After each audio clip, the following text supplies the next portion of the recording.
I'll tell you the same thing I told him. It's not so much about getting these judgment thoughts out of your head, but how do you react to these judgment thoughts? How are you neutralizing the judgment thoughts instead of feeding them to make them even bigger and stronger than they were when they came? Hey guys, welcome to the What I Love About Men podcast. My name is Steph, and as a men's coach, I am on a mission to help men prioritize themselves, take ownership over their challenges, set boundaries in their relationships, and much more, all while adding a female touch and perspective. I hope this podcast helps you. We need you men, and as a woman, I'm rooting for you. Enjoy. Hey guys, welcome back to another episode. I'm excited to be talking more things sex, right? As many of you know, I'm moving towards the sex coach industry, and I am studying clinical sexology at the moment. I am in school for it, and I am loving it so far. So far, so good. So as I'm getting more requests, I'm opening on my Instagram, I'm opening requests for podcast topics to make sure that I'm speaking on things that you guys specifically want to hear more of and learn more about based on my knowledge, my experience, and my perspective around it. So with that being said, I did put out an Instagram question box in asking you guys, what do you want to see on the next episode? What do you want to hear more about? And of course they were sexually related, since I have been talking more about that kind of stuff, those kind of topics. And what I got was oral sex, BDSM, how to bring up fetishes to my partner and communicate that properly. So I took all that in and I understand that. I'm going to be sharing so much on those topics coming up. But what I feel is the precursor to understanding more around all of these things and being able to invite them into your life and communicate around them, communicate with your partner about them. I think there's a precursor, which is understanding your habit of self-judgment.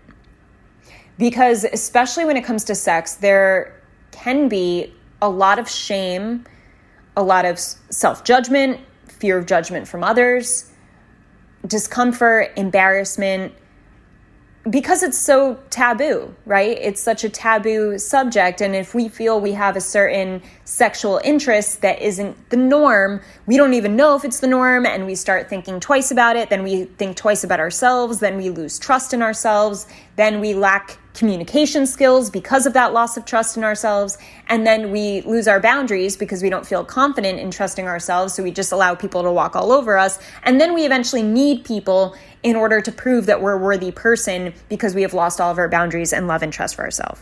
So see what judgment does to us? It really fucks us up. And a lot of people feel challenged by it, this idea of self-judgment, because they notice that they fear judgment from others, constantly fearing, what do people think? This is a very common fear. What will people think? What will people say? What will people do if I do this? What will that say about me? And we tend to look at how other people are perceiving us instead of doing the opposite, which is saying, all right, well, this fear of judgment from others has to come from somewhere. It has to come from me. The only reason why I would care so much about what people think is because I judge my own self for what I think about me or what I do think or say. And that really is we look at other people and we need to see them as a mirror for what's going on with ourselves internally. When you have a crippling fear of what will people think, it's because you've been brainwashed to worry about what you think, do, or say, and you've judged yourself for it. So therefore, of course you assume everyone else is going to judge you because you judge you. So why wouldn't they judge you? So what you want to do is go back to why you judge you and how you judge you and when you judge you and why you judge you. I think I said why already, but so in order to address all these topics that are soon to be coming up on this platform, also my Instagram and soon my YouTube, I want to address this topic of self-judgment and make sure that you're aware of it. And it doesn't mean you need to be fully healed of your self-judgment. It doesn't mean that it will never be there again. We're humans. We judge ourselves. But what I told my client this morning was, it's not so much about thinking about certain things as much as it is your response to those thoughts. And the way you how do you respond in terms of turning away from that thought or neutralizing that thought, and the speed in which you do it. Because he was telling me, I keep thinking of my ex, and if I can get a notch of progress by next week, it would be to not think of her the whole week, because I'm doing really good, but she still pops in my head. And I was like, well, how do you react when she pops in your head? And he's like, I just asked myself, the other day I was getting a massage, and I asked myself, can I not enjoy this? Like, why can't I enjoy this massage without her? Like, just because she was here with me last time doesn't mean I can't enjoy this without her, right? And I was like, that's great. Because what he did was he neutralized the thought. He got from the place of thinking about his ex and feeling like, oh my God, I miss her so much. Oh, she was so amazing. How did I lose her? I'm such an idiot for losing her. And this judgment, right? And now he's at the point where she comes in his mind and he just questions. He's like aware that she's in his thoughts, and he neutralizes the thought. He's like, okay, like, why can't I enjoy this experience without her though? He's not bashing her. He's not pedestalizing her. It's just a neutral thought. He's observing the thought that comes, which is her. He's questioning it, and then he allows it to float away, because it's like, okay, like I've addressed that. It's done. So I'll tell you the same thing I told him. It's not so much about getting these judgment thoughts out of your head, but how do you react to these judgment thoughts? How are you neutralizing the judgment thoughts instead of feeding them to make them even bigger and stronger than they were when they came? So I have a little process of dealing with judgmental thoughts, which I think will benefit you greatly, especially when it comes to opening up more in your sex life and your sexual identity. So the first part of it, I'm going to give you 3 parts to my process and what has worked for my clients. The first part is to be aware of when you judge yourself. Be able to differentiate a judgmental thought from a thought that's your true self, your highest self, your self that's actually working for you and wants to see you do good. Because that's the true you. That's the real you, is your highest self. And anything other than that that's trying to tear you down or make you feel small or make you regret your choices and dwell on those regrets and feel shitty about yourself because you fucked up your last relationship. What if you do it again? Like all of these questions, they're not working for you. They're holding you back. They're keeping you small, and they're keeping you in this tight little bubble that doesn't allow you to expand yourself or grow or feel better about the situation. It's just, they're not working for you. But in order to change these or neutralize these types of thoughts, are to first be aware of when they come up. Because we don't want them to just keep coming up and you just going to do something like going to hang out with your buddies whenever you feel like these thoughts are just consuming your head. It's like, all right, I just obviously need a few drinks. I need a night out. Let me just go. You're just deflecting at that point. And you want to be able to control them, not run away from them, because the more you run away, the more they control you. So awareness is that control. Awareness is saying, all right, I see this thought right now. I'm just going to sit with it for a second. And when you sit with it, when you're aware of it, first of all, when you're aware of it, you're able to isolate it from your identity. So it's no longer like, all right, like this is part of me. It's like, whoa, this isn't part of me. Let me separate it for a second and look at it separately as its own entity. And now let me understand it a little bit more. That visual of separating it from you is really important, because as one of my other clients mentioned this week, he's like, I actually forgot that I'm not my thoughts. Like, just because I have a shitty thought doesn't mean that's who I am. It means I had a shitty thought, which we all do, right? So when you separate it from you and you isolate it and you look at it separately, then you're able to go to part 2. All right, and part 2 is to question it. And I really loved what my client told me he did this morning when we were on the phone, which is the example I just gave of neutralizing through questioning. So what he did when he was getting a massage, he right away thought of his ex and he was like, oh man, I miss her. We used to always get massages here. But then right away he said, okay, but why can't I just enjoy a massage? But can't I just enjoy a massage by myself moving forward? Like, can I still enjoy this just being alone here by myself? Yeah. And it was asking that question. He asked himself a question that had no real like big emotion tied to it. It was just a neutral, observant question that he threw at that thought. Like, it was kind of like he was observing it and he was just like, oh, but can't I just have a good time here myself? All right.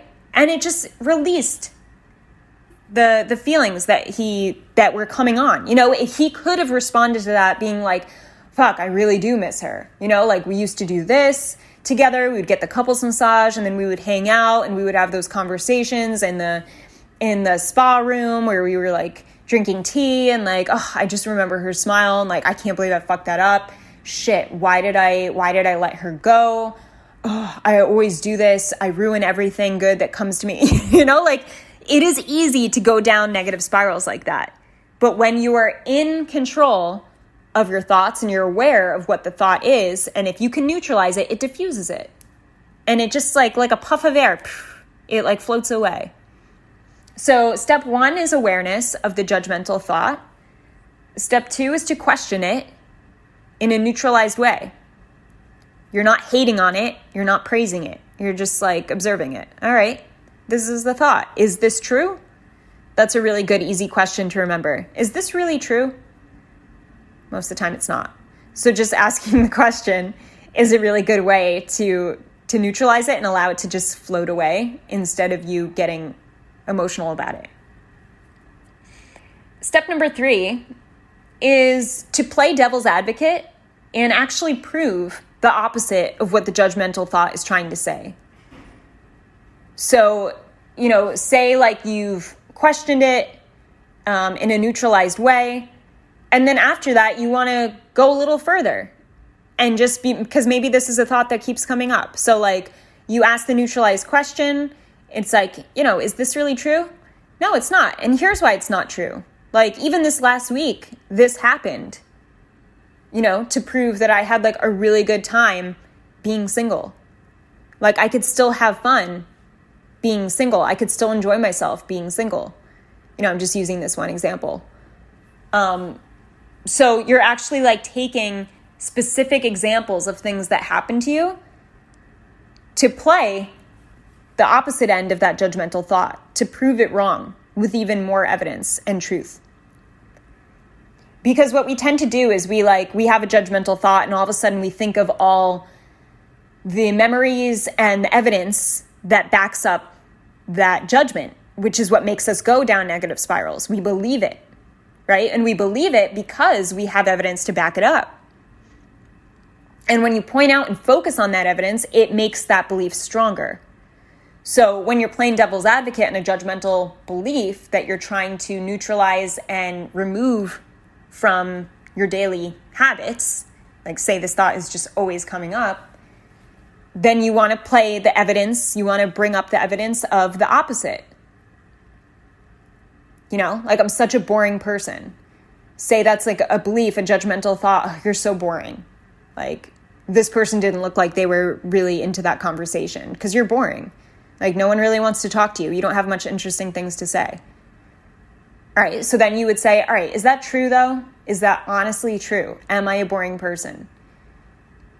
You know what? Last week, I had a conversation with this stranger in Trader Joe's, and after the conversation, the person literally said, wow, that's really interesting. I never thought of that. That's really cool. And you know, that moment is evidence to prove, like, I'm not boring. People like talking to me. And that's just one piece of why. You know, and it may sound silly, but when we create these patterns in ourselves and our communication with ourselves of backing up evidence like this, we tend to see more of evidence like this. Because whatever you call attention to, you start seeing more of in your day-to-day life. The brain uses its filter system to magnify whatever you put your focus on most, so that the subconscious mind is like, all right, this is pretty important, it seems. So let's put this at the front of our focus center of the brain. So being more aware of these types of things in life and calling attention to them. And that's what happens. So the more you consciously call attention to certain parts of your life, the more your subconscious will pick up on these patterns and then eventually make them very conscious, like they just become your reality, because that's all you start seeing. You start seeing the things you focus on most. That's the law of attraction, right? In simple terms. So going over, once again, the 3 parts of releasing self-judgment. Number 1, awareness. Be aware of it. Call it out. And maybe this is just step 1 for you and you don't go through with all the 3 steps right away. And that's fine. If you're so used to judging yourself really hard, and these 3 steps would be like just fucking crazy for you to do at this point because you're like super judgmental and you can't see yourself kind of asking questions or proving the opposite, then that's okay. Just be aware just do the first step and be aware of when you're judging yourself. Call it out. If you can even just take a second and be like, whoa, that thought was pretty judgmental. Okay, moving on. I'm going to go have an apple. And then change the topic, but be aware, like call it out for what it is. When you call it out, especially verbally, you start gaining control and power over it instead of it controlling you. Just as I said, if you have thoughts and you're like, oh, I feel really shitty right now, I'm going to go out with the guys, grab a few drinks. That's a way to avoid it and give it power, because you're running from a feeling when you really could address the feeling and make sense of it so that you no longer are controlled by it. Make sense? All right. So if you're at step 1, awareness, or you want to start with step 1, perfect. Do that for a week. And then maybe the following week, try to add in step 2, which is the question and the neutralization. All right. And then step 3, eventually you will get to playing devil's advocate and of the judgment and proving the opposite of what the judgment's saying. Like prove the opposite in terms of what you want to believe about yourself when you're giving yourself harsh, critical judgment. So that is it for today. I hope you guys enjoyed this. I hope you use it. And I hope you realize that it really is the precursor to expanding your sexual mind and your sexual relationship with yourself and with others. Because if we can release this judgment, that is one step closer to being open, to being more comfortable communicating, trying new things, being able to express yourself in new ways. So this was actually step 1 to the whole sexual introduction of all the things I will be discussing. And of course, I'll go back and forth between mental and more physical sexual skill sets and whatnot. But I think it's important to start with the mental for now. So that is it. Have an amazing morning, evening, or night, wherever you are in the world. I'll talk to you guys soon.